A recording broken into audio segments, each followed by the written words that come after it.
Am I the a-hole for telling a lady at the park that I was going to get physical with her and having her arrested when she called the cops? My best friend is a woman I have known since middle school. We have been friends for 40 years. Literally.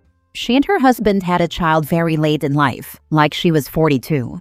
The kid is great, and I was the fourth person to ever hold him after his parents and grandmother. I have been in his life since hours after he was born. I am a very large child. I work a fly-in fly-out job, and I make a great living. My kids are grown up and on their own. My wife loves having the kid around and treats him like a grandchild. I like having him around and treat him like a sibling. We play Lego and Nintendo. I've had to relearn everything I forgot about Minecraft.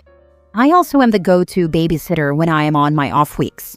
It works out because I have nothing better to do when I'm home. The problem is I am a 6 feet tall, 300-pound Hispanic man who looks exactly like what you would expect an oil field worker to look like.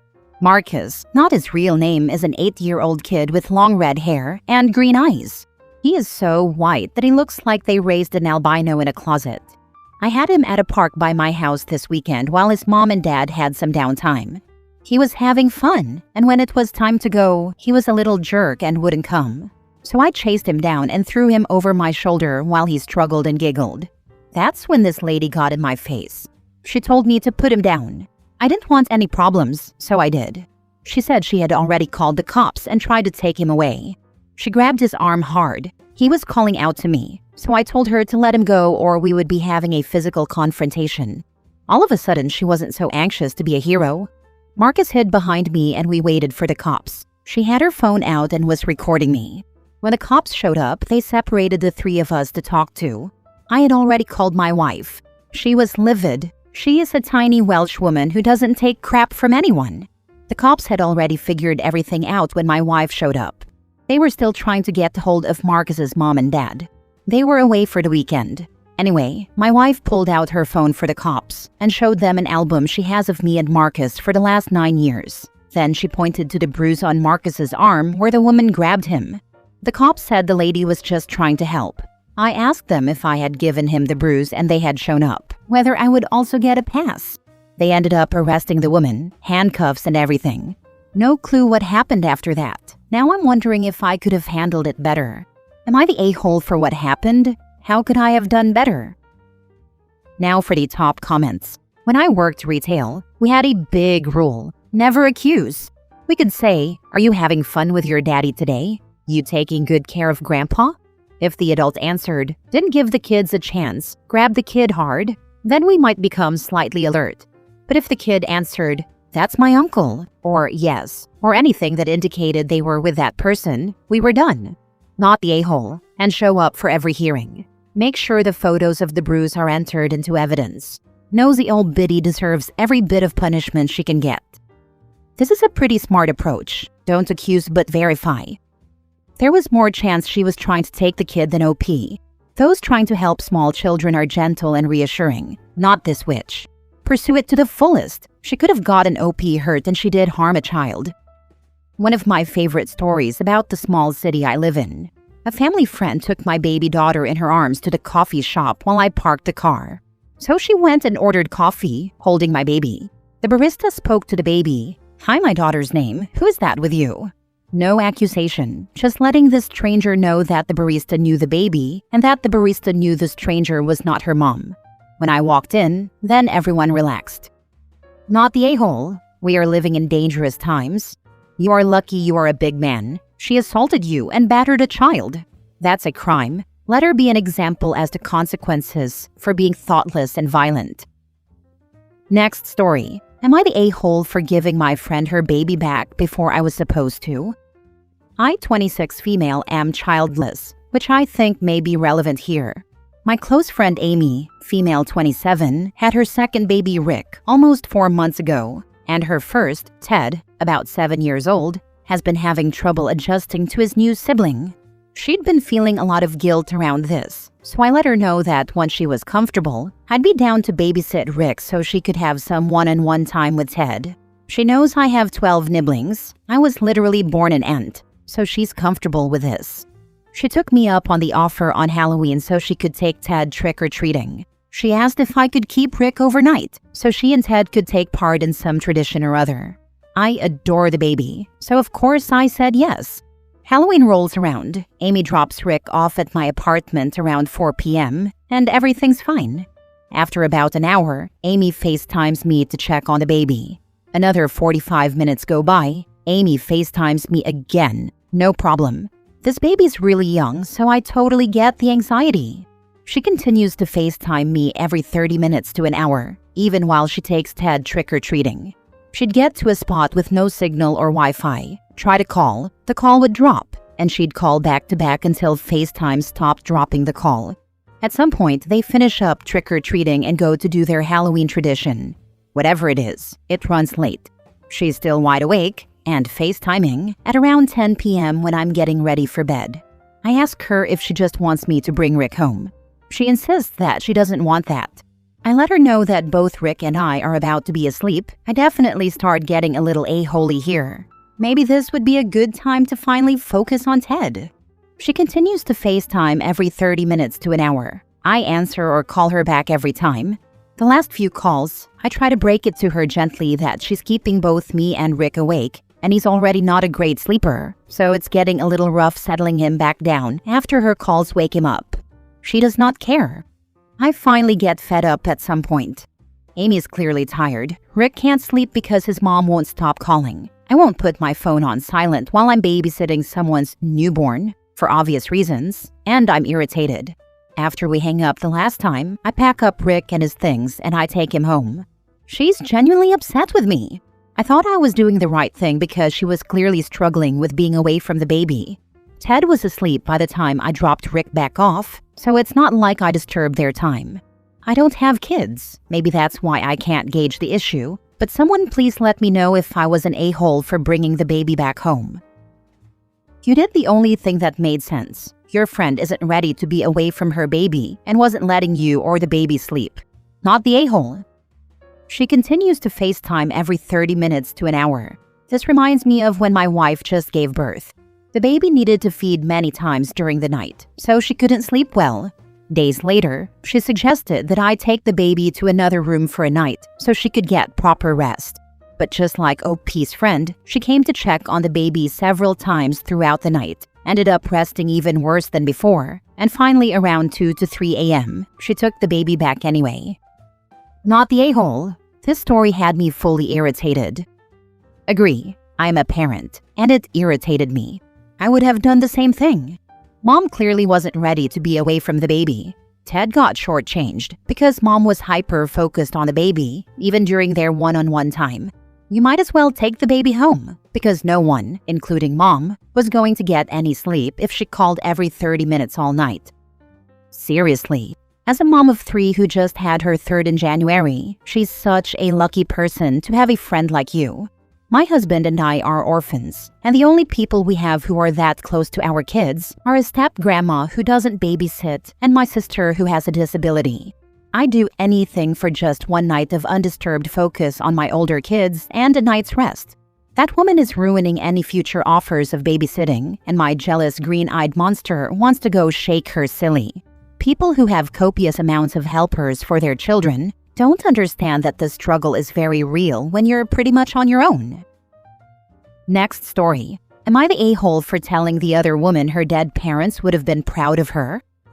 I broke up with my long-term ex 4 years ago and I'm happily married. Haven't seen my ex or the mistress since then.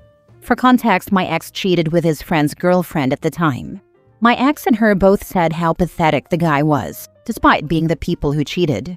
The mistress continuously posted photos of them together straight after our breakup, not caring how that impacted myself and the other betrayed partner at the time. Anyway, both not great people. I don't think about them much, but I still think they're both horrible people. I bumped into her in the city, rolled my eyes and said, "Disgusting." She then said, "What did you say to me?" To which I said, your parents would definitely be very, very proud of you. Then proceeded to walk away. She looked shocked and angry, like she was about to cry. I told my friends this, to which one of them said I went too far, as I know her dad passed away years ago. To me, it wasn't really an a-hole move since that statement is technically positive. It's only offensive if you don't think your parents would be proud of you. Am I the a-hole? Edit. I haven't thought about them all for a very long time. Currently, admittedly, I don't feel bad, even though it may be a petty move. Currently enjoying a cup of coffee, reading comments with my sisters.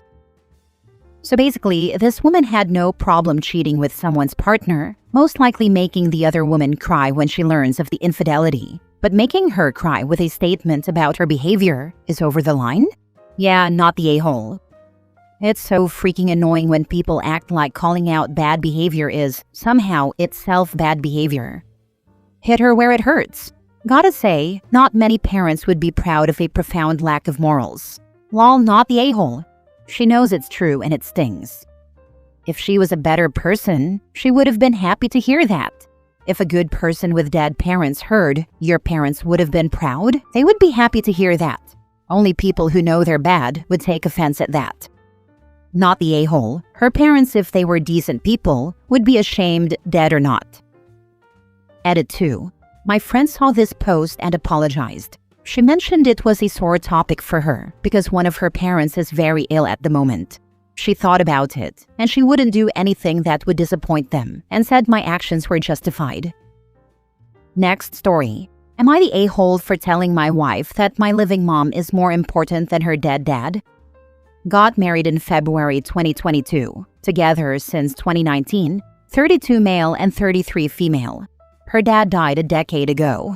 Her family has a tradition of visiting the graves of loved ones on their death anniversary.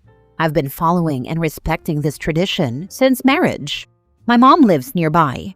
Currently, mom has got fever and she's alone, as my dad has gone out on a long trip and it's not possible for him to come within 3 to 4 days as he's far away. Mom was fine when dad left for the travel, so don't target my dad. As she's 60 plus with old age weaknesses, I don't want to take any chances. So I've decided to bring her to my house while proposing wife to get to her dad's grave without me. The thing is, it takes about 2 days to return after her dad's grave visit. But wife is not understanding and saying that it's a mild fever, my mom will be fine and I should go. But I'm being firm. Mom is a senior citizen and dad is not here as well. I'm a single child, so I told her that I won't be coming, and it's my final decision. Doesn't matter if she tries asking 100 times. Wife got miffed and said that it's her dad's day, and my mom's fever is nothing significant in comparison. I don't remember her exact words, but she said almost similar like this. I was too fed up at this point, and told her that my living mom is more important than her dead dad. She's super angry and left alone. Not calling or texting or anything. Am I the a-hole? Not the a-hole. Living come before the dead. Take care of your mom. Also, if her dad died a decade ago, then OP never met him, so there is no respects to pay. And yes, people die and life goes on. Take care of your mom. But I am going to have a convo with my boss about my 60-plus-year-old old age weakness. Actually, my country's life expectancy isn't much, just 69 years, so people get pretty old after crossing 60 here. Last story. Am I the a-hole for quitting my chore of cooking 2 nights a week because my little sister keeps ruining it, and my parents expect me to start over every time? I'm 16 male, the oldest of 4. I have 2 brothers, 13 and 11, and a little sister, 8 female. My 11-year-old brother has ASD. He goes to therapy twice a week until late, and my parents have always struggled to cook on those nights. We used to do takeout. Then, last year, my parents asked if I'd cook 2 nights a week, and they offered to remove one of my chores in exchange. I was like, yeah, because at the time I really didn't mind. A few months ago, my little sister started acting out and being difficult about a lot of stuff. She wants to stay up late and throws tantrums over not getting new toys or what she wants. The other thing is she hates not getting to choose what we have for dinner, and she started throwing her dinner on the floor. When I cook, she started to knock stuff onto the floor while I'm cooking or prepping. Or she'll spit in it a bunch to make me throw it out. Or she'll dump ketchup or mayo in it. And it's always when I have stuff almost done or when I've been making dinner for a while already.